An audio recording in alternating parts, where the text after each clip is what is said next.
more important on your weekend? Sorry, I didn't get something. I said, I don't know why you're not doing something important on your weekend. Why are you working during the weekend? It's not fair. Regardless, my name is Dr. Franklin. I'm a product manager at OK High.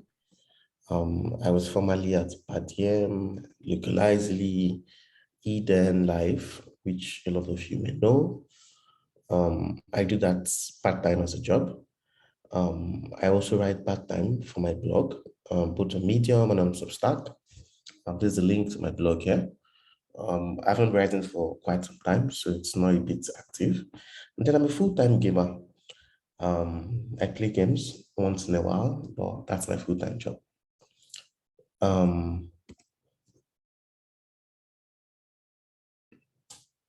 So the structure of my talk will be on just a couple of things I've learned in my career. The first one will be who is a PM, and then we'll go into the attributes of a PM, or a good PM rather.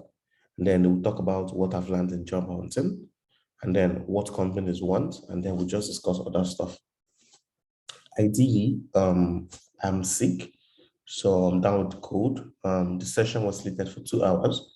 But ideally, I would like to speak for probably 30 to an hour, and then we do a Q&A session. I suppose that will be more relevant to you guys. So let's get started. If I was asked anyone, what's the job of a PM, what would be your answer? So ideally, I think it's good to have different ideas of what the job of a PM is. There's no wrong or there's no right answer. So on the chat session, if you could just type down what you think the job of a PM is, probably just read the first 2 or 3, and then I'll just get right to it. So what do you think the job of a PM is?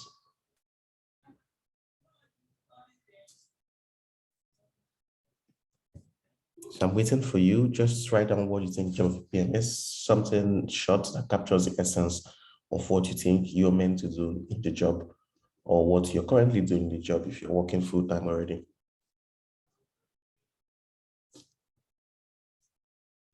Okay, it looks like no one's interested in doing, a collector. That's nice. That captures some essence of it. Is there any other person?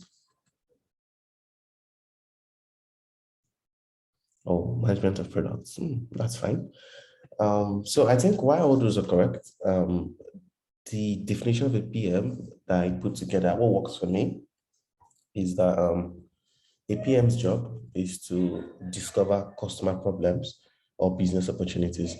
And doing this, you do it either by listening to the environment, by collaboration with your colleagues, or just looking at what the market is doing. So the first job is to discover customer problems. I know we hold it down a bit and say, oh, it should be problem, but most times the business opportunities. So your job is to discover any of them in collaboration with the team and the environment. The next thing you have to do is then define the problem collaboratively.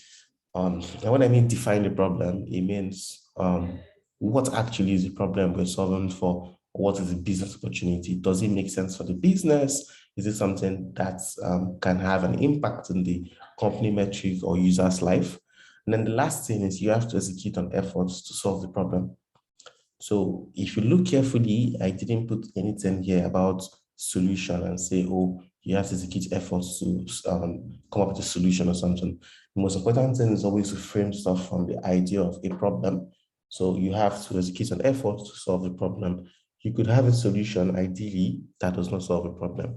So you have to be careful on that solves the problem.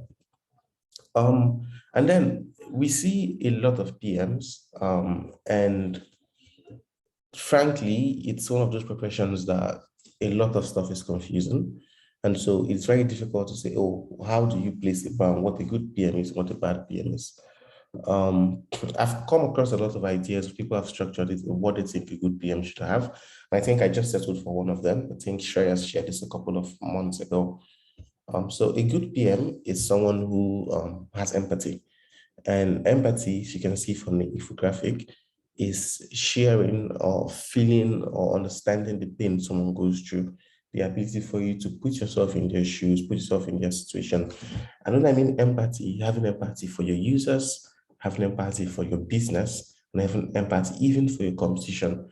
So having empathy would help you as a PM to be able to anticipate challenges your users face, problems they currently face, or to even see business opportunities for your company, or even anticipate why your competition does certain things in the market. Being able to understand what you're doing at the right time is a very good quality of a PM. The next thing is high agency. I think too many times we say, oh, you have to take responsibility and take action. And I think high agency sums it up. The infographic is pretty clear. You see two persons stuck on an island. One person, oh, he needs help and he creates a help sign, which is really good.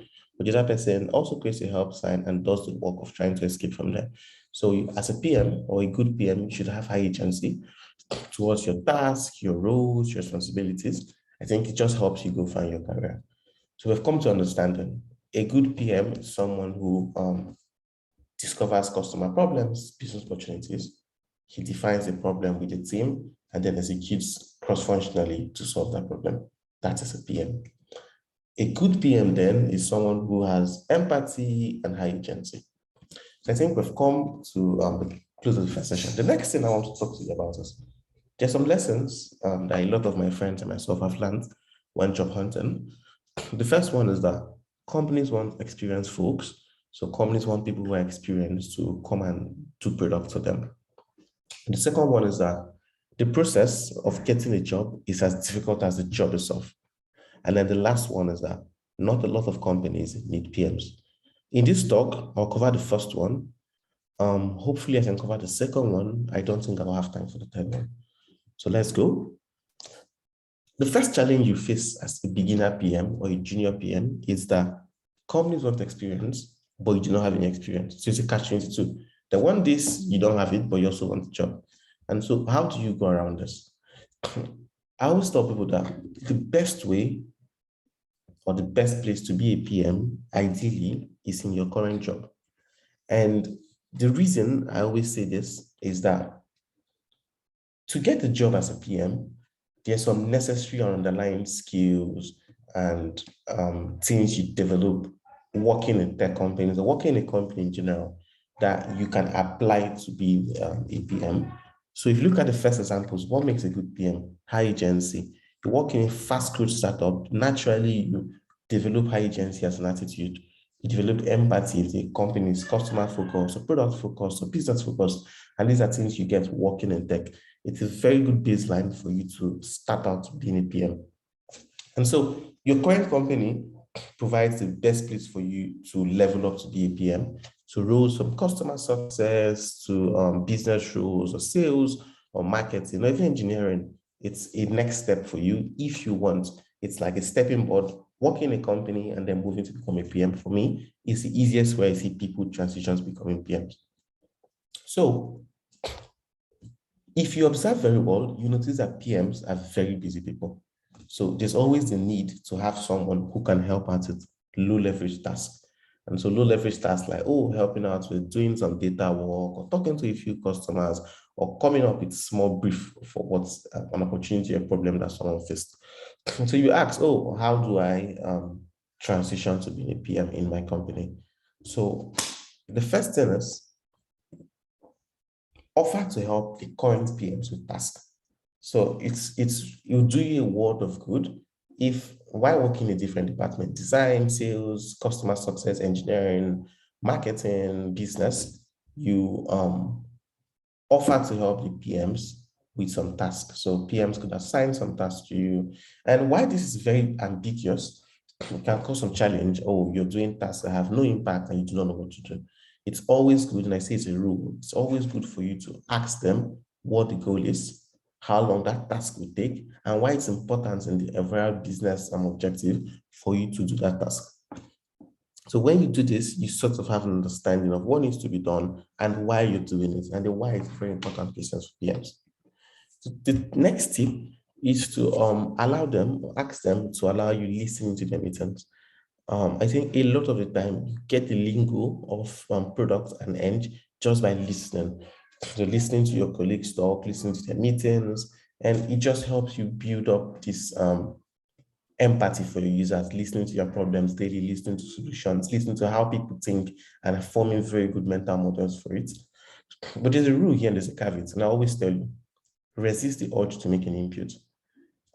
Too many times people, you unmute and you say something, and you burn the bridge that the PM who has allowed you to be in that meeting sets for you. So ideally, what I would tell people is, you have to wait after the meeting, come with a brief talk, or you can share to the PM who allowed you to join the meeting. It helps you build goodwill. It also helps the PM say, this guy thinks really well, and he can put in a word or two for you. The next thing I will tell you to do is to find problems. So talk to your users, play with data, share insights with your product team. If you're in the customer success team, come up with problems. You may not need to prioritize, but just come up with problems, share with your product team. It's always good to know, this John is really smart, so I think he'll be a very good associate. So as a junior PM, as a young PM, aspiring PM, these are some stuff you could do that would help you transition internally to becoming a PM. But then the old age question is, I do not work in tech, I do not work in a company, what do I do? So there are two things to it. The first one is that you can attend a good quality PM course.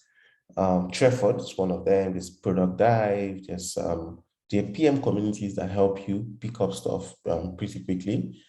And the benefit of a good PM class is that it helps you understand what PMs do on a day-to-day, provides you some knowledge and some baseline of how PM role works. But then, attending a good PM classes, it helps you pick up speed. It helps you to also have an idea of what people do as a PM. I think that's one other way, if you do not work in tech, that you can leverage to transition to be a PM. The third one, I created no slides for it, but I'll just say it out. So people always say, have a portfolio. And then there's a catch-22. You're too young or too early in your career to have a portfolio. What instead do you do? So maybe we can cover this in a different class, but a route I always tell people to go is right. And so you want people to know you have an idea of what you're doing before you get your foot into the interview stage or job prep.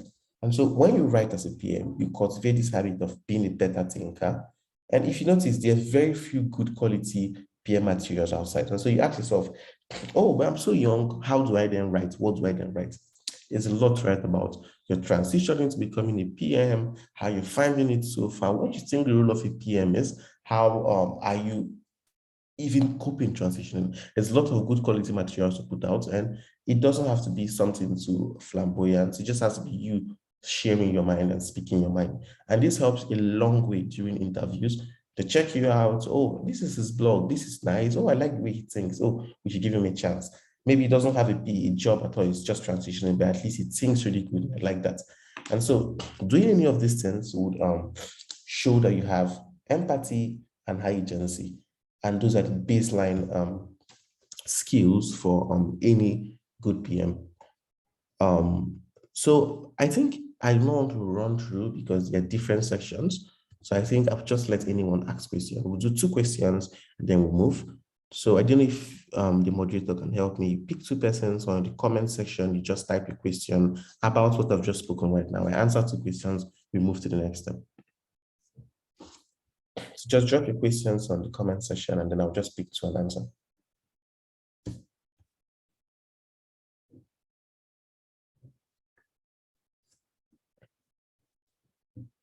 Okay, it looks like no one has a question. Let's give them, say 1 more minute or some few more seconds. Okay, that's fine.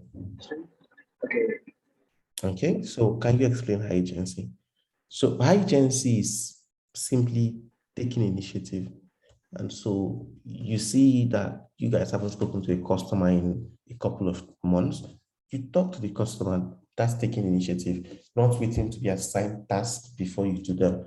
High agency is seeing what needs to be done and doing it without asking questions or requiring so much supervision. It's just one of those things that helps you as a product manager, because most time your job is, what's the word? It's not really structured. So high agency really helps you. This one is how effective is networking to get a PM role? What is the best way to go about it? I think networking is good, but if you really don't have what to offer, you don't have empathy, you don't have high agency, you don't have any stuff to get your foot in the door, no writing, you're not working in a company, I really doubt how that can help. But networking, the people who are lucky enough to have people who can speak their names in rooms, So I think it just depends. And as everything in product, it depends. I think those are the two questions. We'll move to the next step. Okay, so this is what if you've worked for more than 10 years in another field? Are there no transferable skills? Empathy, high agency, these are skills that not just for product, they're transferable across different roles. So having high agency in your normal company works in oil and gas and you're taking initiative. People will say, oh, take the initiative, oh, do stuff without being told. These are not skills that are tied to product managers alone. There's stuff you cultivate every day. You being in the house, you have stuff to do, you do it immediately. You have this is Saturday, you have stuff to clean, you clean it. It's just doing what needs to be done without waiting for someone to assign it to you. So that's actually a transferable skill. I think communication as well is a skill that can be transferable. Um, it's very difficult to see people who are very good thinkers, who can write down those thoughts as clearly as they come. So I think those are like really transferable skills: communication, high agency, low ego. So someone who's really humble to listen to users, listen to the colleagues, and not just want to be the one churning out all the ideas and all the solutions. I think all these are really, really transferable skills. Very good people management skills, something that will also help you as a PM. So I think that those are all the questions we'll take for now. Then we'll move to the next session. So the next session is where to look for PM jobs. So let's say yes, you have tried transitioning in your company, you've done a few stuff, and then you're looking for the next step. You want to get a PM job, or you are just starting out and you want to get a PM job. Where do you get a PM job? I always tell people LinkedIn is the best way for you to get a job. LinkedIn is such a powerful tool. It's like an aggregator of sorts for jobs and having a peek into what people do on a day-to-day. So a lot of people come up and tweet stuff on or post stuff on LinkedIn, which I do not support. I think if you're really intentional about writing queries to look for jobs and all, it's a really, really powerful place for you to get jobs. And so as PM, you should have a hiring time. So for me, I keep a slot on my calendar, weekly or monthly. It could be 1 hour a week or 2 hours a month. And I say, you know what, I'll just apply for jobs at this time. Maybe I'm comfortable with my job, but one thing you learn as a PM is that applying for job helps you become better at applying for jobs. And you do interviews to the point you get used to it. And that's the beauty. And so you should spend your time on LinkedIn running queries. So there's this job alert stuff. Okay, I'm going to post it on the chat after the call. So it's linkedin.com/jobs/search, and you can come up with different queries for looking for a job. You could filter by number of years, you can filter by location, you can filter by the role, is an associate, is a full-time. I think it's such a powerful tool that lots of companies are raising money doing stuff that you could use to source out for high quality PM jobs. On that thing, someone said on the call, which is networking. I think networking helps, but it all falls back to the stuff I said before. If as a PM in your company or in a different place, you have shown that, oh, you have what it takes to be a PM, someone can vouch for you internally or externally, someone who knows you, oh, this guy is very good. He has high agency, very good empathy for users, it's very good communicator. Someone can vouch for you, and then that helps you as a PM as well. So one tip is that a lot of companies these days are announcing fundraising, and once companies announce fundraising, they go on a hiring spree. A lot of them double down on their what's it called, staff strength, and I think it's something you should do. You see a company raise money, they've got funded tech crunch on tech about. You look for the founder's Twitter or the lead PM, you check on LinkedIn, check the company, check the team, check the staff, you reach out to them, you could email them or could message them, reach out to the founders on Twitter with a very good pitch. I think that's something that can help you. You share links to your blog, you share links to stuff you've done, and that's something that can help you as well when you're looking for jobs as a PM. So now you've tried looking for a job and you're applying to lots of companies. The next step is, oh, how do you fine tune your resume? Too many times people transitioning, people trying to do stuff and the resume just kills them when they apply for the job. So how do you fine tune your resume? I always tell people that the most important thing you can do for your resume is to have a very clear summary of what your entire career has been about. And this should be short and straight to the point. It should be stuff that when people see it, they want to read the entire resume. Hiring managers do not have time There are hundreds of resumes daily they see. You have to capture attention within the first 2 minutes.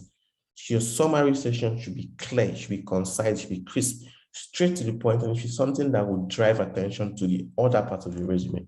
So you have to be very, very careful on that. Write it to the point that when you show someone on a video, they want to ask you more about your career. And so you can A/B test on this, you write different samples and you share to people and you tell them which of them makes the most sense, which of them wants to ask you, oh, tell me more about what you do. I think that's really, really something you should keep in mind.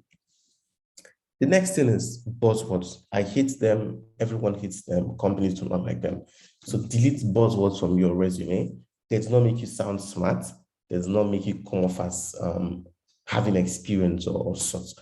So you see people with new buzzwords every day. Oh, cross-functional. Have you ever seen a PM who's not cross-functional? You see stuff like strategic. Have you ever seen someone who is not strategic? Oh, I'm a good team player. These are stuff that is required of the job. It's not what stands you out. Being a team player is like saying, oh, I'm Britain. It's just normal. You have to be a team player. So you have to cut out those buzzwords straight to the chase. And hiring managers, once again, do not have time, which is something you have to know. And then the next thing is write out important highlights. So stuff that is going to drive attention to the job role. There should be no buzzwords and not too much detail. Important highlights. Oh, you helped the release of a new feature or a new version of this product. Or you worked hand in hand with engineers to come up with a new website. You worked with the marketing team to come up with this, which had this impact on the business or this impact on the users. Straight to the point, important highlights, things that can be measurable, that can be quantifiable, either with qualitative or quantitative data. That is what you need to put as your highlights. Job role, number of years spent, even if it's an oil and gas, a very good, important highlight. The next thing is for you to include links and images and important product wins. So this doesn't have to be just in your product career. You could be someone working in oil and gas or working as a doctor. It's important to increase stuff that you did that showed high agency, that showed empathy, include links, volunteering work, include images of stuff you did as maybe a designer, you helped shape version one of the designs, something included. People love seeing links, they love reading more, they love seeing images. It helps keep people focused on what's important as a hiring manager. Then the next thing is for you to highlight your career wins and important updates in your career. You were a salesperson, you got promoted to associate PM. It should be on your resume. People want to know why. What did you do? How was it? And so you should always, always highlight that you got promoted from a step 2 engineer to a step 1 engineer. Put it in your resume. People want to see. So you always should put stuff that would make them ask questions. It's always important for the hiring manager to learn something new that day. So I always say, put important career wins in your resume. So once you do this, I always say it will not get you the job, but it gives you a better chance than someone who didn't do any of this. So having a good resume puts you in the door. Having high agency, very good empathy gets you in the building. A good resume helps you one step further. Having a blog, having a portfolio, having transferable skills is what will get you in the room. The next stuff is how to interview. And I think too many times PMs do not know what to do. Interviews are really hard. And for myself, it's really difficult as well. So how to interview? I think we should go back and let people ask a few questions. So I will just open the chat session once more, enter a few questions you have, and let's get down with it. So this time we'll do 3 questions or 4 questions. So chat, write down the question, and I'll try to answer to the best of my knowledge.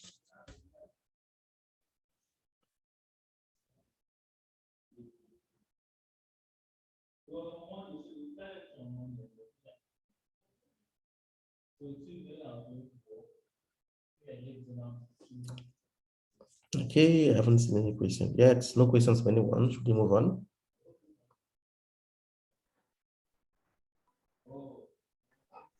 So we keep one, maybe like 30 more seconds. Okay, that's fine.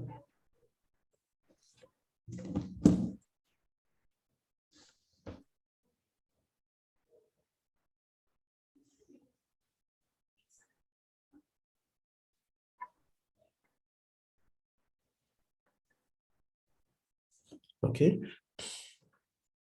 So Buzzwords, I think it's just buzzwords stuff that it's not fully defining. It's stuff that comes up and it goes. A new one, oh, I'm a Web3 PM. Those are stuff that really doesn't interest me. Doesn't come off as smart, or I'm data driven, highly motivated. Those are stuff. It's expected of the job. It doesn't make you stand out. You get oh, number of pages for a standard resume. I don't think there's any standard for this. I think 2 pages max, 3 is okay. It should be short, it should be concise, you should have important points. If you're a junior PM, associate PM, I don't think it should be more than 1 page. You have a summary session, you have a list of rules you've taken before, you have very good highlight points, you have some few skills, and then maybe you have a few referees. I think 2 pages max. Mine is 2 pages, and so it's not a standard, but it helps. The shorter it is and more concise and more accurate it is, it tests what you can do is, how can I put in the most high value information on a 2-pager for a resume? That will help you come up with better stuff to write down there. And so, okay, that's fine. Amazing questions, guys. Keep it coming. And so we'll move to how to interview. As a PM, the interview stage is usually the different types of interview. There's the one where you do a formal interview, probably they reached out to you, you submitted your CV, you speak to the hiring manager. After speaking to the hiring manager, the next step, you get an assignment. After doing the assignment, you speak to the team, and then hopefully you get the job. That's one way PM interviews go. There are different variations. Sometimes you do more than one test. Sometimes you speak to the team more than once. Currently for my role, I did interview for over 2 months. It was almost eight different processes. And this is not the standard, but a lot of companies are very strict on the way they do their hiring processes. So the first sort of questions you see usually in PM interviews are, the product management basics. They want to know that this guy has an idea of what he's doing. And so, he shouldn't be probably a complete newbie. It's not bad, but companies just want to see that at least you have an understanding of what the role is about. So you see simple questions like, how to prioritize efficiently, how would you write priority? Look at this design, how would you critique it? A lot of this also goes back into the test assignment they give to you. So they'll give you a sample and scenario.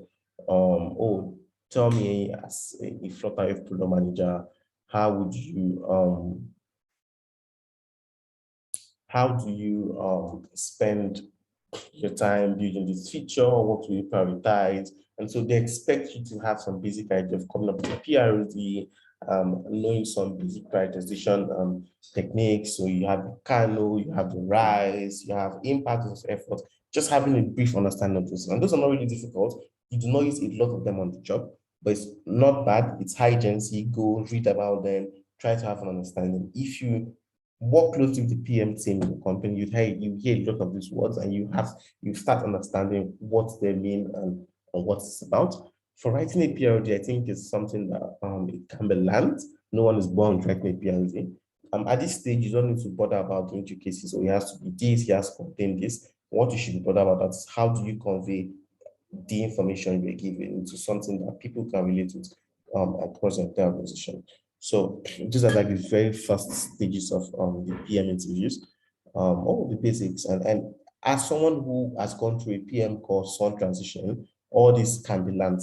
And so it's not a big deal. It's the very first stage. If someone doesn't pass the stage, you raise a lot of red flags as to your ability as a PM. The next thing is processes. And so this is where the challenge comes for beginner PMs. And my challenge is that people who do not have experience most likely will have no idea on the processes that are involved in product management. And this is one of the challenges beginners face. So if you have not launched a product before, you do not understand what goes on in that process. So how do you convey this information to them? And so I tell people, it's always helpful for you to team up with people in your own same space or same level and try to build stuff. It doesn't have to be anything too big. It could be a simple website. It could be a simple chatbot, but it's also good for you to have a mental framework of how stuff is done from idea to launch. And so there's no hard and soft rule about this. It's what works for you. Eventually, when you come to the company, you figure out the way they do their own stuff and you adapt to it or you make changes. But most likely, you just want to have an idea that, oh, this guy knows what he's doing. Are you sure he's going to launch a product without doing any data tracking? Is he going to review the design before going straight to build? You just want to have an idea that you know what goes on. And the next thing is past roles. And so you see stuff like, oh, tell me about your past role. If you're a PM, you want to find out about the stuff you did in your former job. How did you make this trade-off? How did you prioritize this? Tell me about the time when you had a bad launch or you had a very good release. You just want to know that you have some sort of experience. So who do not have experience, what you do here is you try to infuse stuff you've done in other roles and answer the same question with it. So a simple question like, oh, tell me sometimes you took initiative in a job does not tie to product management. Anyone, any department can take initiative. And so it's always good for you to tie down your experience in any role into those stuff questions. So they're just questions about, they want to understand if does this person have empathy? Does he have high agency? How does he communicate? Does he relate well with what's it called? Authority. So it can always bring something you've done in your other job and ties to this. And then the next step is problem solving. And so a lot of companies will give these very weird challenges. I do not like it. But I think to the hiring managers or the lead PMs, it just helps them to know if someone can think. And so you see weird questions like, oh, how many users in Nigeria entire banks? So how many users use bank in Nigeria? Or how many users does Kuda Bank have? Or how many persons live in Lagos? These questions want to train your mental model. They want to see how you think. For a question like, oh, how many users are in Nigerian banks? They want to see, oh, can you adequately estimate, oh, okay, maybe the 30 plus banks in Nigeria, and Nigeria has 200 million as population. So if ideally, let's say 40% of the population is banked, which is an overstretch, you say, oh, maybe we have almost 60 million people banked. And if out of people that are banked, a lot of them do not use current banking, or how many users on fintech. Just want to see how you think about this problem. What models do you go from? How do you take something so big and break it down into small parts? There are different ways people go about this. There's a circles method, there's a star method. You should read about those. They're really, really helpful in answering these sort of questions. And the last one is understanding of technology. If you're a PM before aspiring associate, they want to understand or tell me about the tech stack your company use. You should have an understanding, you should have basic ideas so you can speak to engineering. A lot of this can be learned. It's just going online. I will always advise people, go to YouTube, check out Harvard or MIT, their computer science courses. Just listen to it. You don't have to know it. Listen. It helps you pick up on some words and have an idea of how basic computer technology works. And so you also go online, read about front-end languages, back-end languages, try to understand the trade-off, why companies use some, why companies don't use some. Try to understand, why companies use Flutter, because it's cross-platform or going native. Try to understand the trade-offs we make. So it just helps you to be able to speak to engineers. So companies want to know, does this guy know what he's talking about? And you don't have to be a PM to know this. You can just go and read about it. And yeah, that's the last step is understanding of technology.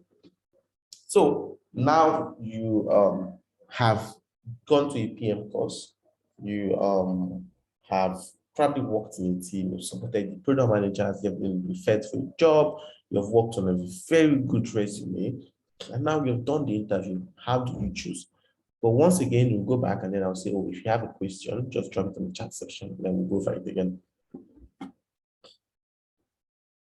Someone said, if you're deleting buzzwords, how does your resume pass ATS test? And I think ATS test is this application tracking system a lot of big companies use. I do not think buzzwords are the criteria. I do not say take off stuff that shows what you've done. I said buzzwords. And so buzzwords for myself are stuff that is natural for these people to do, or natural that comes to the role. Doesn't make you stand out, so you should not put them. So this is not a hard rule and say, you should not put them. What works for you? I always tell people, A/B test your process into the job. So you could come up with a different type of CV here, come up with a new CV here, send them to 20 jobs and see how many of them you get callbacks for. This CV has a better success rate. And so that's how you should do A/B test your way to the job.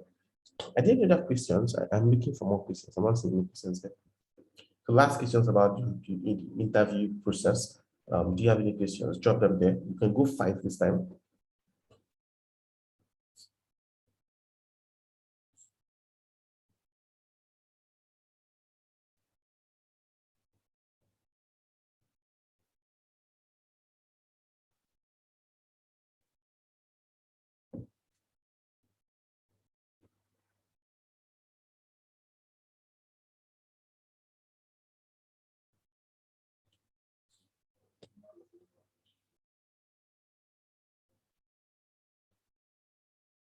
Oh, so if you're transferring from multiple roles that are non-PM and not in tech, how do you prioritize the experience of putting on resume? I say go for the one with the most impact. So impact in business or impact in users. So when I say users, they're users in every single job. They're users in every single job. You work in medicine or you work in law, they're users, and users are customers. And always go for the roles that highlight your input. So it's not just putting, oh, I worked in this company. How did you impact anything in that company? And so you should go for roles that shows your impact, roles that you can speak to what you did. And so those are what you should do. Also work on side projects, add them as well on your resume as well. Next question is, how do you answer why this company, why this role? I think that would we'll answer that in the next step. I think ideally, the way I answer that question, I'm very, very selective as companies I work. I work in only consumer products and platform products. And so ideally, the company must pass one of those two criteria. Is it a consumer startup? Is it a platform startup? The platform startup, obviously, I want to work there because of platform startup. Or who is this team? What sort of market are they operating in? Do I see chance of success? So all these things are things you ask yourself before you get the job. But ideally, as a young people, I don't think you have the leverage to be making this sort of, oh, this is why I want to do this. Most times, the simple truth is you want a foot in the door. And some recruiters want to hear you tell the truth, or you want access, you want a foot in the door. And some go for the stuff, oh, this is what you want to work for them. Next one is, how do you answer behavioral PM questions? So the methods you could use, there's a popular one. I always tell people that they can check it out. It's called the circles method for answering PM behavioral questions. The first one is, oh, first of all, you comprehend the situation. So they told you, oh, you as this is what you have to do, this is the question. First of all, try to understand the situation, and then you try to identify the customers. You identify the customers, you have to then segment the customers. You're not building for everybody. You have to segment the customers. And then you have to come up with a customer problem. What do you think this problem you're trying to solve is? When you come up with the problem, list out a lot of ideas or solutions to that problem, and then you then prioritize those lists. When you prioritize them, you say, oh, I'm choosing these two, and this is the reason I'm doing this. You come up with trade-offs. And so I'm doing this because of this, and doing this because of this. It helps to show that, oh, this guy has an idea, and maybe he's thinking about the users, thinking about the business. When you've done that, you just summarize and come up with recommendations and solution. It's called the circles method. It's like really powerful method for answering all those sort of questions in interviews. The next is, what do you think we should look out for during PM interviews for junior roles? That is what we're going to next. So let's go to the next topic. How to choose after the interviews. Oh, you've gotten the foot into the door, you've gotten multiple offers. How do you choose? Rule number one, always choose the manager over the company. And I would, so everything I said today can be argued, but this one I would say, oh, I'm going to hold my foot strong on this. Always choose the manager over the company. Because a good manager will act as a mentor, a coach, a buffer. A manager is going to refer you to your next role. A manager is going to be concerned about your progress. And a manager can act as a buffer for bullshit in the company. It's going to protect you as well. So the manager first, company next. You can have a good company, good job, poor manager, and you hate your job. You do not learn. And so I will tell people the manager is the most important thing. The company is next, and then other factors, salary, this, that, a lot of stuff you can, the stuff in like this bucket, other stuff, a lot of times they can be improved. But a bad manager, most likely will not improve a bad manager. They won't sack a bad manager because of an aspiring PM. So always make sure you get it right. Good manager, then a company, then other factors. And then Another tip is when you get an offer, use LinkedIn, talk to colleagues, talk to people who have worked for that manager, ask them, oh, can you please tell me about this guy? How does he work?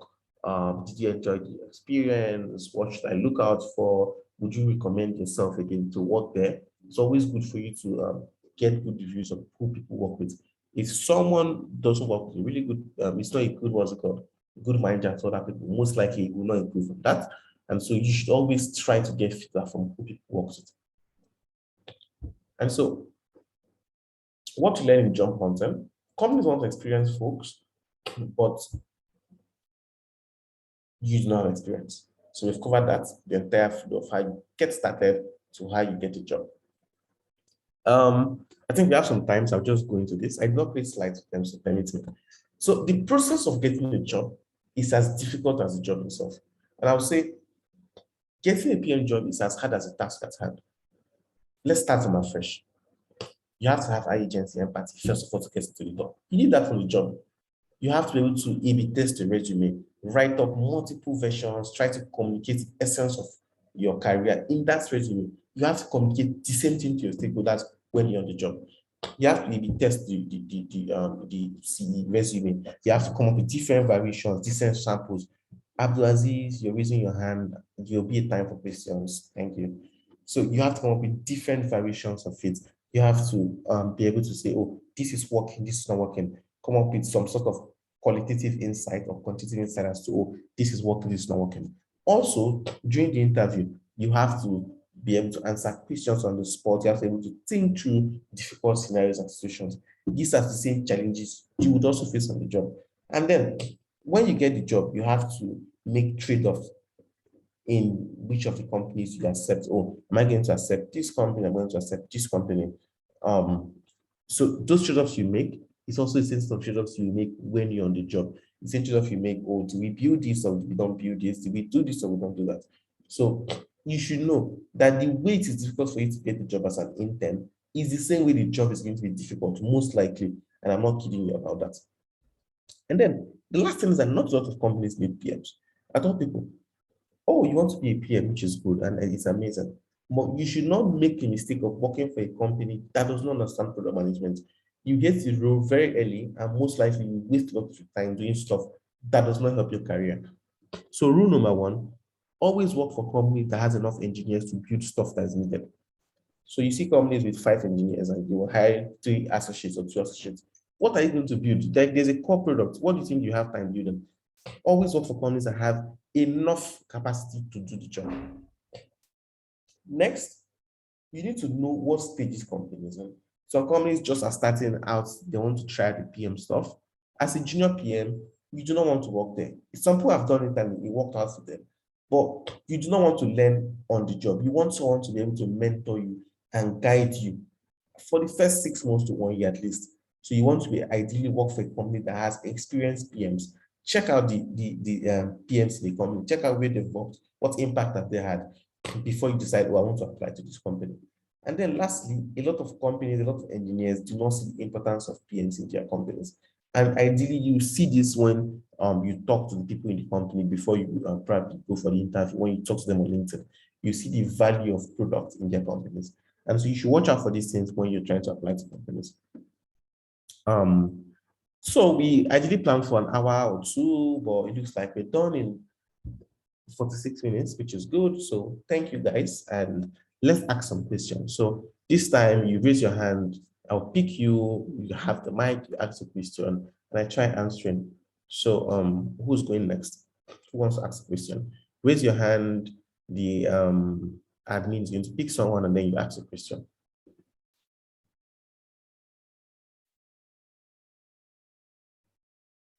Okay, so Abdulaziz, let's hear what you have to say. Thank you. Good day. My question is that during an interview, if the employer or to-be employer asks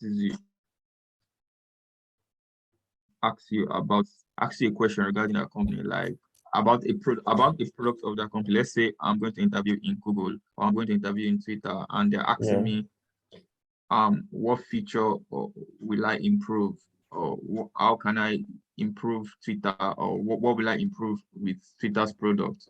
Yeah. That kind of question, do I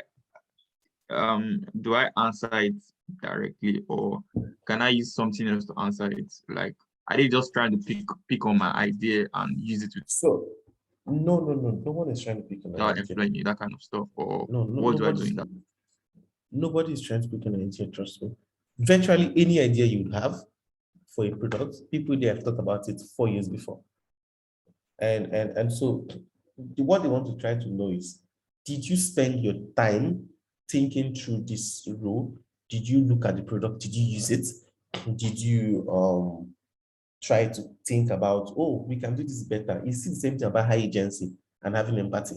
You have those two things. When you want to apply, you look at the company's product. Oh, I do not like this. You go through the product step by step, case by case. You highlight every part you felt an emotion. Oh, I liked it, you write it down. Oh, I didn't like it, you write it down.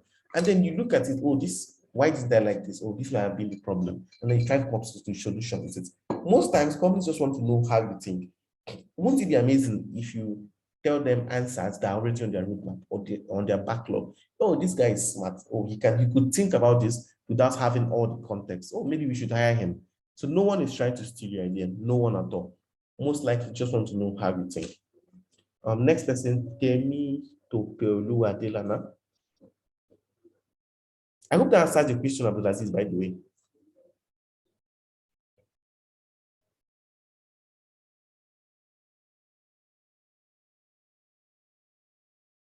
Abdulaziz, I hope that answered your question. Hi. Can you hear me? Okay. Hi, good day. I can hear you. So what's the question? Nice to meet you. Okay, so my question, nice to meet you too. So my question has to do with we're trying to transition into product management and you're coming from an Yes. entirely different career. And Okay, I can't hear you.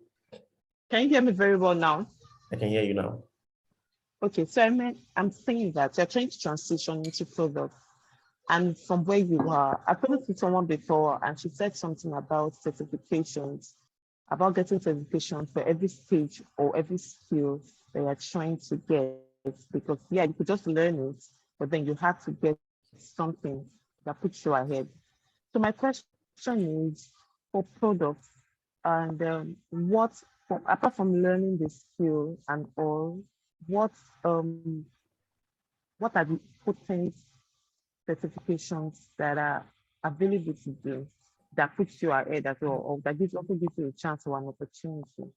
So I'm saying that there are a lot of chances now online where a lot of people are coming up that you should come and learn products that's virtually. You don't have to go to a physical school or anything, but you could learn it. And these people will train you through the process. Of course, you work on projects and you're expected to keep practicing.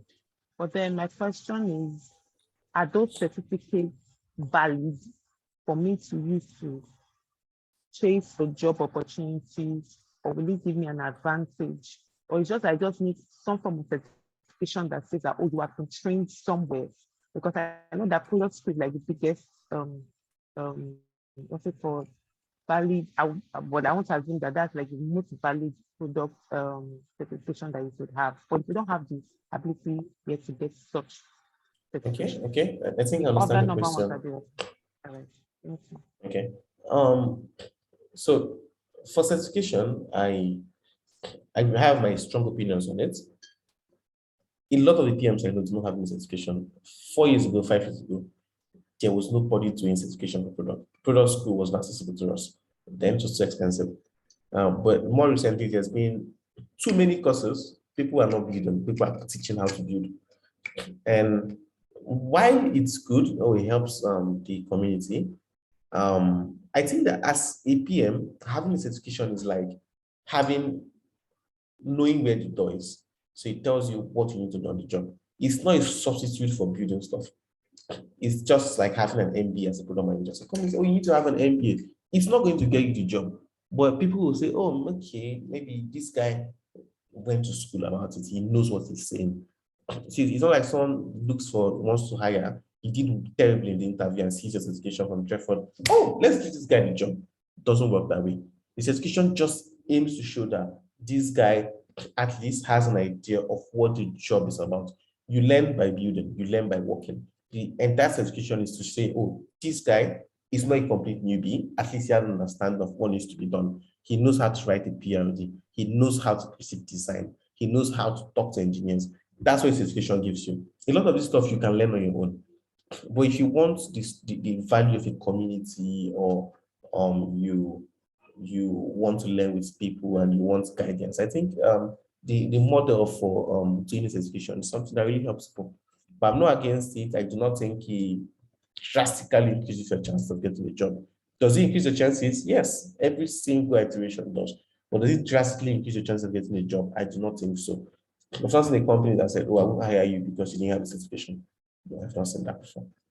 I hope that answers the question. You can just reply on the chat session. So Ahmed, what's your question?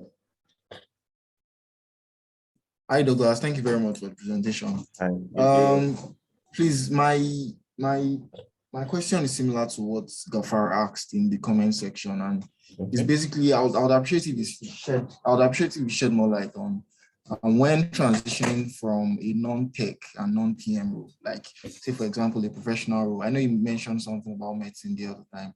When transitioning from a role like that, of course, you know, you have like very little idea of what's going on. Okay, fine, you've been trained and you've had, well, say little experience, you have insight on what is going on in the OPM world. Like, what would be your advice? No, firstly, what would be your advice on what should be present, how you should go about like building up your portfolio, and also how should you like go about, what should you look out for in roles? Like, how should you present yourself? What should you like bank on? Of course, like no knowledge is a waste, but like with the little you have given, you don't have experience at all. Because at times I always feel like, I always have this doubts like, oh, will I even be relevant to anybody at all? So what would be your advice for someone like that? Do you understand? Hello? Hi, Douglas. I was talking, I was muted, sorry. I said, I understand your pain. But did you get my question? Yes, entirely, I got it. If I was to go back 4 years ago and tell myself, oh, what would you do as you're starting afresh, moving from oil and gas or moving from this role to this? I'll tell myself, work in tech startup as customer support. That's the first thing I'll tell myself. Have an idea, work in a company. You don't just come from any place and know the way tech companies work. It's an entirely different ballgame. It's fast-paced, it's tiring, the job is tiring every single day. You need to have have an understanding of how those companies function. Tech companies are drastically different, but not everybody has the value of that time to spend 2 years or 1 year in customer support role or a sales role, a marketing role. Not everybody has that, and I understand. But then there is no substitute for building. Like, it's something I would die on that hill. Like, there is no substitute for building stuff. As someone who's coming from a different field entirely, team up, find young engineers who want to transition to becoming good engineers that are just starting out as well. Look for them, look for designers that are just starting out, build a product. The three of you have that product on your on your resume. You have it on your blog, write about it. You build the product, you write about what it took to build the product. You have some idea of the process that goes into building the product. You have an idea of what it took to collaborate with the entire team. Like, do stuff. Like, that's high agency. Do stuff. You don't just wait and say, oh, the job magically appear. No, you have to do stuff. You have to like say, you know what, I'm going to look for people, I'm going to look for designers, I'm going to try and do no-code projects myself. Oh, maybe it's difficult to be looking for jobs. I'm going to come up with a tool, completely no code, no need to learn how to code, to aggregate jobs. It's just going to be an Airtable database, but it's going to be aggregating junior PM jobs. You've built a product. It's as small as it is. What does the product do? It solves challenges for their users. And that simple thing you do, you've built a product. And it's as easy as it is. You just have to try to do stuff that shows you want to be a product manager. And I've told you, like, what you need to do to get a job is as hard as the job itself. Like, you have to show that consistently you would do what it takes to, like, what's called solve problems for users. For let's say I was going back, let's say 4 years ago to start a fresh job. I will look for young engineers on Twitter. There's so many engineers without jobs right now. They're building landing pages for fun, nothing to do with their time. I'll look for a designer as well that probably is doing daily UI challenge, and I'll chat them up on Twitter. Oh, guys, you know what? Let's build this. It's just a small project though, to take this at a time, but to be on your CV, to be on my CV, to be on her CV, and let us build it together. And you learn what it takes to be a PM by doing that. The amount of experience you gain from that process, no school teaches you that. And you can quote me on that. Just the amount of experience you need to like do that, like when you've done it and you've come out, baptism of fire. You figure out that, oh, engineers do not like the PRDs you have been taught to write. You figure out that the way you give feedback, designers do not like it. You figure out that, oh, stuff is not as easy as you anticipated. When you said you were going to launch in 6 weeks, it was not that easy. The world turned against you. These are stuff that you do not learn anyway, apart from getting shit done. So let me recap. You have time on your side. Apply to a tech startup. Any role on earth, like I don't care. Any role can transition to product. All you have to do is what? Try to show you have high agency empathy. Talk to the PMs, let them take you under your wings, listen to their details, talk to customers, have ideas. That's what you need to do if you have time. If you do not have time, get together, build stuff. Get together, build stuff. Get together, build stuff. I cannot repeat that enough. Like there's no amount of class you do. And this Stratford is an amazing place to learn, yes. But writing a PRD and coming up with a hypothetical version of a product, it's beautiful, it's cute. But you get into the product and you figure out nobody reads all the PRD you spent time reading, no one wants to read it. You figure out that your engineer is not feeling motivated. They didn't teach you how to do that when you were doing your what's it called? Your entire case study or that type of stuff. Like if you can't do this stuff, you have to figure out your motivation. Do you really want to be a program manager, or probably you want to earn money? And so you need to be clear about that. I hope that answers your question. There's someone else there. There's Oluwaseun Lawal. Could you please answer the question or ask the question rather?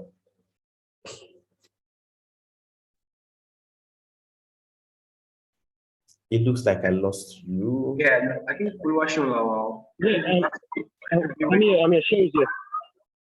Okay. Yes, You're next, right? I'm here. Can I ask a question? Yes. Okay, I'm waiting for Okay. you. But Yeah, can you hear me? yes, I can hear you. Hear me? Yes, I can hear Okay, you. yes. So my question now is from like a project manager. How do you transition? Because the roles of project manager and product manager, in as much as sometimes they can align, but then I think product managers need to have more let's say technical in reference to like product understanding compared to project managers like overseeing. So I wanted to know like how does that work?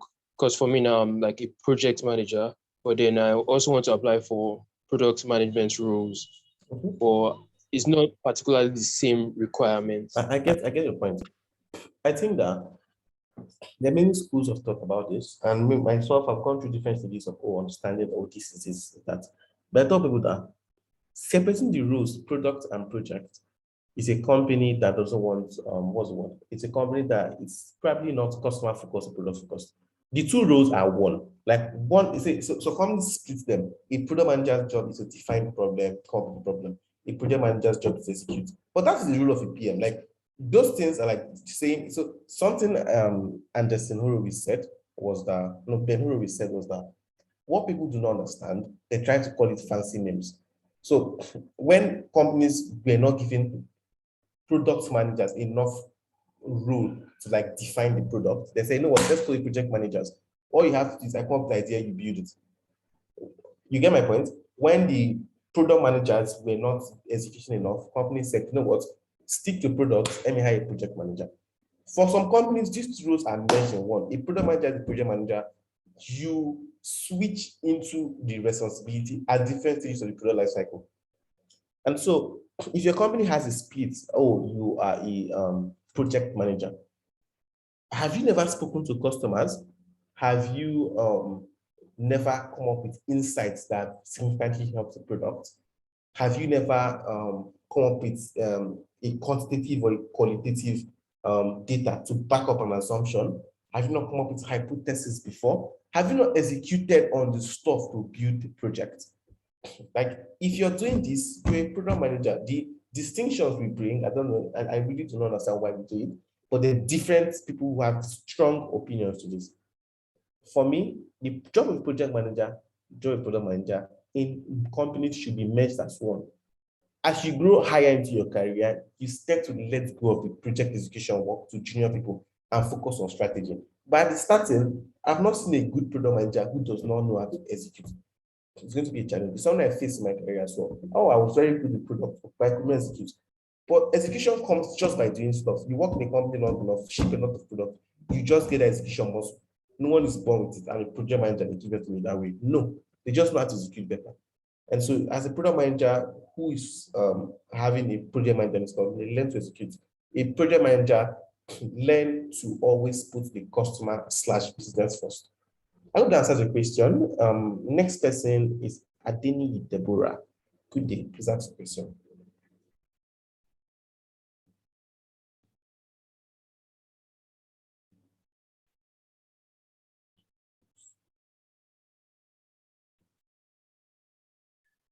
Hi, Deborah. Yeah, good afternoon. Can you hear me? Yes. Okay, thank you very much for the session. Okay, so I wanted to ask, okay, for example, I transitioned into product management, say 5 months ago, and over time I've self-learned, I've taken a lot of courses, I attended webinars like this, and I've really read a lot, right? So basically, I just wanted to ask. For example, I have a friend that just he has a startup and they're just trying to gather people that are willing to help with the team. And I volunteered to be the product manager. Sorry. So you were not saying in your class that it's not really okay for you to learn on the job. It's not like I don't have the theoretical knowledge, right? But I don't really have the practical, like the real working experience. Now, as agreeing to be the product manager for that my friend's company, is it still not okay? Because I know you said we should not learn on the job. We should probably work in a company where there are other senior product managers where you can actually learn how it is being done. So something like that, working with a startup, is it not okay too? Or I just want to know your opinion about that actually. Do not quote me outside and say, Franklin said, do not join startups. A lot of the startup founders will kill me. Please do not quote me on that. What I meant is, if you have the choice between going somewhere and starting like afresh or working under a senior who's experienced, always work under a good manager. But not everybody is privileged to have these opportunities. And so if you have an opportunity to work in a small startup and you can be the PM, definitely do it. Please do it. Please and please again, do it. You learn by doing stuff. And so that's the way it will work for you. You would go through the entire life cycle of building a product. You have bad days and you have good days. You have challenges, and you can reach out to me on Twitter if you have challenges, and I would help you out. Well, go ahead, take the job. You have learned. It's now time for you to show what you've learned. So I hope that answers the question. There's no hard rule as in do not work for a startup. No, I did not say that. I said if you had the opportunity to choose a job, you had offers, always go to the one with a better manager for you. Okay, so if you answer the question, just write on the chat. If you have a follow-up question, write it there. Olu Abumi Adetunji. Let's go. Yeah, hello, please, can you hear me? Hello. Yes, I can hear you. Yeah, good afternoon, and thank you very much for this session. Yeah, so my question is this. My question is more of seeking clarity, basically.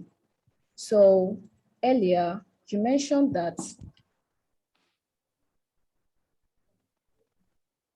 It looks like we lost you there. Hello, can you hear me? Yes, I can hear you now. Yeah, so this is my question.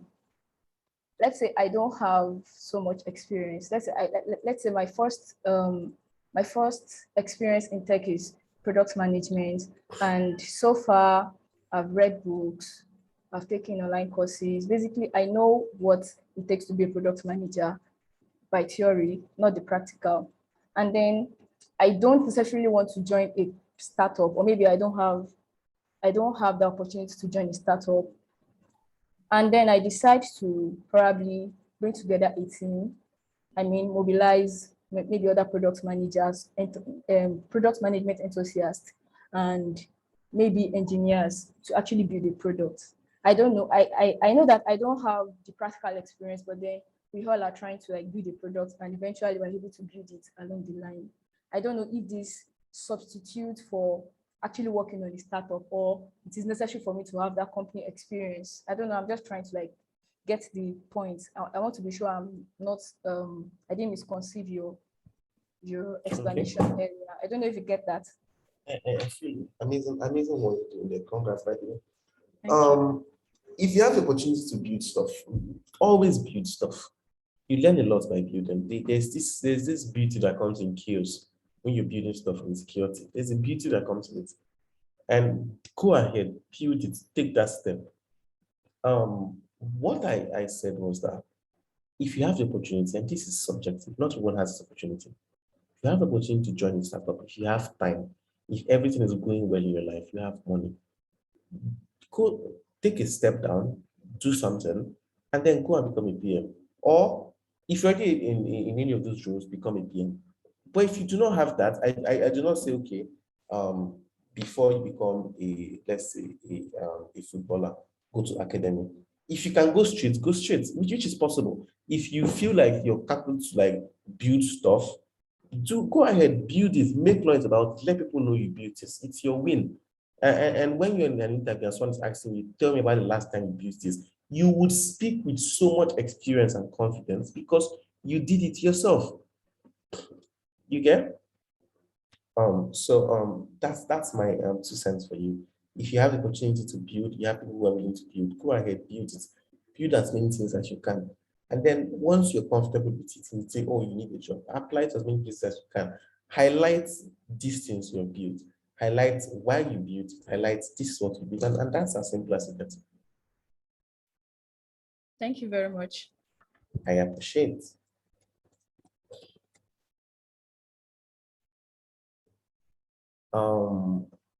There's someone here. Okay, Rafiat Aminu, what's the question, please? All right, thank you very much.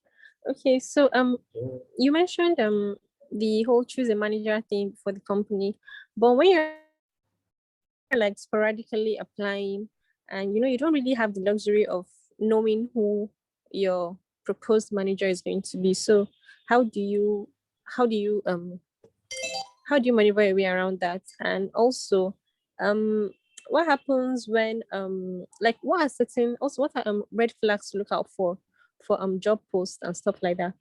Then what happens during interviews where you maybe say you had a great conversation and everything, and that's my problem with behavioral interviews, because it's not technical, so they're trying to, so it's like you pass all the stages of the interviews, then all of a sudden at the last stage, probably something you said, where you're having a conversation, I don't know what they're looking out for, but are there certain things you shouldn't say or you shouldn't be too honest about that just kind of cut you off or limits your chances completely? And yeah. And also, how do you do feature prioritization, especially if it seems like everything is something that the company, like everything, like the features you have are going to be of value to the company, but you have to focus on like one or two at a time. Okay.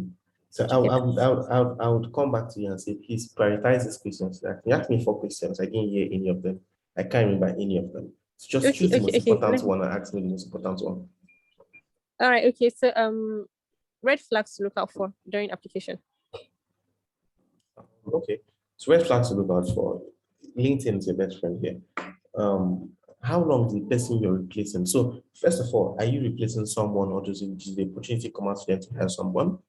First thing, if you're replacing someone, how long did the person stay? Why did the person leave? Reach out to the person. Who is your boss? How long has he worked? Or how many years experience does he have? Check out his blog, check out his Twitter. Look at the way he thinks. Would you want to work for that type of person? Look at the company. What market are they playing in? How much have they raised? Do you think the company will survive the next 4 years? Do you think they'll survive the next 2 years? Do you see opportunity in that market? Do you think there's space for you to grow? So those are like the little stuff you check out when you're applying for a job. Ideally, I will not see that spam your CV to every company you see. You do that, you get a bad job, you hate products, and you resign and you retire at 20. But you should carefully select the companies you want to work for. And if you cannot answer that question, you need to think deeply about it. Where do you want to work? You cannot say you want to be a PM and all of a sudden you want to go and work in hardware products because that's the only job that came out. And now you want to start building iPhones in China. Like ideally, you have to say, oh, I want to work in fintech because I love fintech stuff. But I want to work in consumer products. I want to build a platform product, or maybe I want to work in insurtech. I want to work in I don't know. There are different fields and like different industries and tech. And like you need to know which of them do you want to work for. And this is where a place you worked for help before. If let's say you worked in a bank or you have a degree in accounting, or maybe fintech is a place for you, your soul is still dragging you to come and touch money. And so you have to like say, oh, the skills I have, this industry would bring out the best in me. Once you can say, oh, this is where I want to work, you now narrow down, oh, which of these companies do I think is the biggest I can get that will make the most impact? If you work at a Flutterwave today, the next job you get will not be working at a small startup. You go to a bigger job. You work in a very small startup, you go to the next job. Like, ideally, you need to have this plan for your career and say, if I start here, what's the next step for me? You need to map out a chart for you. Oh, I want to work for a company with this number of people in their PM team. I want to work for a company with this type of leader as an experienced product person. You need to answer these questions for yourself before you even start applying. So the first thing you do, where do you want to work for? Choose industry. Choose industry, select companies, prioritize the companies you want to work for, apply to those companies. They did not reach out to you, apply to the next set of them. Didn't reach out, apply to the next set. You get? But be sure you want to work for a company before you apply. You do not say, oh, I'll just take it. And you have a terrible manager, terrible company, and you hate building products. Those things start. Yeah, so I hope you answered your question. The other question, throw them on the chat if it's time, go through them again. I can see Titi up there. Could you please answer the question? Hi, good afternoon. Hello, good day. Yeah. Okay, so I currently work in research, market research to be precise, and I work with products a lot in terms of like gathering data for existing and new products. And so basically I provide data for companies that build products. So I'm currently working on transitioning to product management. I was wondering how I can like channel my current skills into product management. Thank you. Amazing question. Come back to where we said, oh, it's good to transition. As a researcher, you have very, very deep understanding of consumer psychology. And as a PM, it's one of those things no one tells you about. But human and consumer psychology is the most important thing you can do for your career. People go to school, like people do MBAs just to have that leverage, to be able to anticipate most of the time the right decision the consumer would make. So if you're doing research already, and probably you're not interacting with customers, just take it a step further. Interact with these customers, come up with problems they have, try to prioritize these problems, come up with solutions, share to the product team, be the go-to person for the customer. Whenever they think about the customer, you should be the first person they'll think, oh, well, customers use this, let's ask Titi of them. And from there, you provide yourself as a resource for the product team. And then you can then apply, you can then talk to your boss about your career plan, and then you can then apply. But generally, the skills you have already is what is needed to succeed on the job for product manager. And it's not too far off each other. I hope that answers your question, by the way. Okay, yeah. Just one thing. So where I currently work is kind of I don't want to term it old fashioned. So like we do not have like a product team, we do not have like a tech team or anything like that. So for me to fully transition, I would have to leave. So I don't know how like I can infuse this in the current place I work. Okay, so it's difficult for a junior person to like come up with an organizational change. So you know what, let's go technical or something. But what I would say is you do research, you talk to customers, you come up with solutions for them.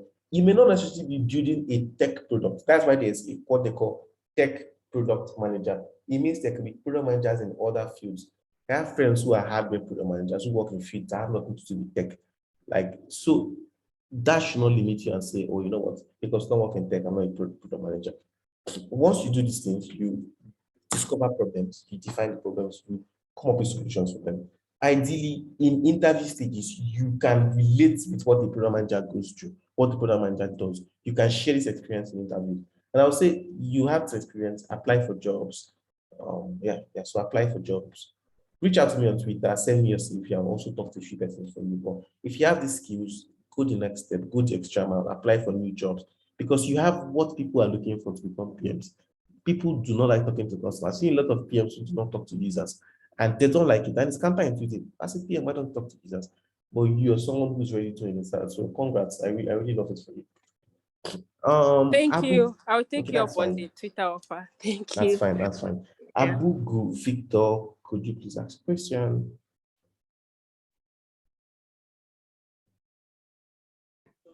Good day, guys. Can you guys hear me? Good afternoon. Good day, Mr. Victor. Hello, good afternoon. Can you guys hear me? Good day, Mr. Victor. We can Hello, hear Douglas. Can you hear me? Yeah? Yes, you. Mr. Victor, we can hear you. Okay, so sorry. Please, can you reduce the volume of the television? Actually, I'm so sorry that I joined late. I am in the office, please. And as a matter of fact, I really enjoyed the little one I was able to hear in the course of the program. I want to sincerely thank the Treeford crew that organized this call. As a matter of fact, it's really interesting, and for those of us who want to transition into product management and know the market fit of a particular product. Well, as a matter of fact, I'm transitioning into product management. I work in a fintech company, as a matter of fact. But my HOD product instructed me to go through courses, which I've completed. And what I'm looking for now is where to have enhanced experience to, start building. I was able to study so many courses, both in product school, product school London. Hi, Victor. Utiva, hi, Victor. Product Dive. Hello? Hello, Victor. Can you guys hear me? Yes, we can hear you. Please, can you just go straight to the question? Like, just ask the question. Like, go to the question. Okay. Please, I'm looking for an intern, if possible. There's any fintech company that's looking for interns, product interns, can bring my ideas to the air. That's my. I don't know if that's a question or that was a statement, that was fact. But good luck. I don't see the other person raising up their hands. I think everyone has asked the questions. If everyone has asked, I don't know if you have a question, please raise up your hand. So just go through it. We have about 9 more minutes. I do not know whose hand is up. I'm seeing 3 names there. I'm seeing Titilope, Oluwatobi. Yeah, I think Titi raised her hand and she quickly dropped it. I don't know if she wants to Titi type. Sorry, it was a mistake. No problem. No problem. All right. I think in that 9 minutes, then we can do something. A quick one. Thank you very much, Douglas, for the session. For those who did not join earlier, my name is Fibo. I'm moderating the session. I just want to mention a few things that I kind of picked up from the session. At the point where Douglas mentioned learn by doing. There's no other better way to learn product management by actually doing it, whether it's just a side project or something. Just make sure you're doing something at any point in time. And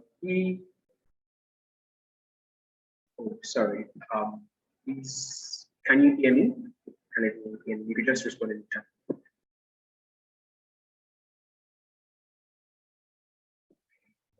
I didn't hear you, to be honest. Oh, Okay, sorry about that. Please, I'll try to project now, and let me know if you can hear me better. So, I'd like to also quickly give Douglas some feedback about the session. First of all, let's thank him very much. Let's thank him for the session. Let's thank Douglas for the time he has shared with us, knowledge and everything he has shared with us. So you can just go in chat and say a huge thank you to Douglas for the session, as well as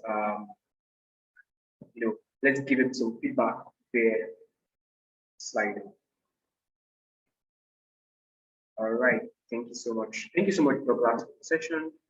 Really, really appreciate it. Yes, you can expect. I really appreciate it. Yeah. So also, we always like to end our sessions with something at Treport where we get some feedback. We're getting some feedback from you. You asked Douglas several questions and he took his time to answer those questions and give you great feedback for your questions. So we would also like to give Douglas some feedback about the session, how well you enjoyed it, things you learned from it. So do also visit this link that I just shared with you in the chat and provide some feedback to Douglas as well for the session.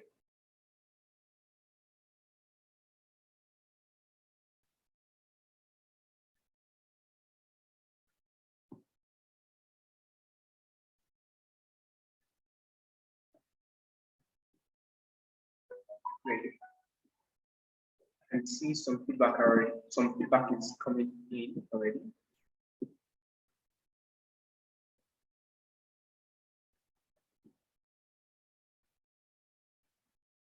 Let's have more feedback from the class. Anyone?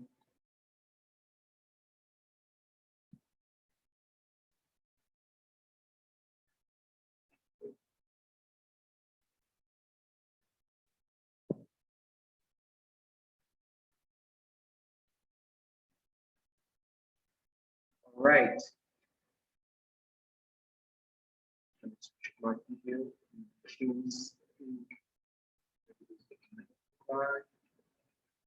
Okay. Yes, the feedback is coming in, and what is your takeaway from the session? It's on how to go about securing a role. You really broke it down, it's very helpful. Develop empathy and high agency. Learn by doing. You guys are really doing well. Okay. Thank you so much, guys. Thank you so much, guys. Really appreciate all of this. It's very straight to couple corners, empathy and high agency. Awesome. Great stuff. Thank you very much. I'm looking forward to more feedback. And as more feedback come in, I would like to also tell anyone in the house who is interested in learning more about product management. At Treford, we have our product management bootcamp where you can learn more about product management. And there is a recent, there are people in the house who just graduated or just who are concluding our current product management bootcamp, and they can testify to the fact that they've enjoyed some of the experiences with us, and also we try to do as we try as much as possible to do a lot of learn by doing, get the case study. Yes, you will get all of the experiences you need as a product manager, but you get a taste and a snippet of what it's like in the real world that you need to record. So if you're interested in that, do also reach out to me, or you can reach out to me or reach out to Treport on our social media platforms, and yeah, we'll be happy to put you through how you can enroll for the bootcamp, the product management bootcamp. Thank you so much, everyone. Douglas, this was really nice having you share with us. More feedback is in. Oh, great. What to do? Okay. Transferable skills are important to our during the learn that practice makes improvement. Okay, great.